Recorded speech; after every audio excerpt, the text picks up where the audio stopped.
కొంతమంది వచ్చి చెప్తారు, ఇదిగో దేవుడు ఈ అబ్బాయిని చూపించాడు.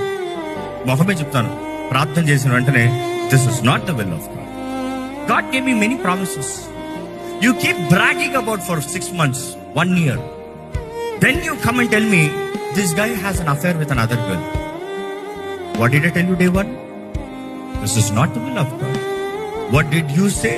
Because మనుషుడికి ఎట్లా కావాలంటే అట్లా వాగ్దానాలు తీసుకుంటాడు. అందులో కొంతమంది ఉంటాడు, వాక్యం నుంచి తీసావా, కార్డులో తీసావా, కార్డు అన్ని ఏంటి వాగ్దానాలు పిలిచేపట్టాయి. నువ్వు ఏం పట్టా తీసుకుంటావు అంటే నీ లాటరీ సిస్టమ్ లాగా ఏదో ఒకటి వాగ్దానాల్లో నుండి సేఫ్ ఆడతావు అనమాట. ఏ అట్లా శాపాలు వాగ్దానాలు కలిపి నీ ధైర్యం ఉంటే ఏ ఒకటి వాగ్దానాల్లో నుండే చేస్తున్నావు.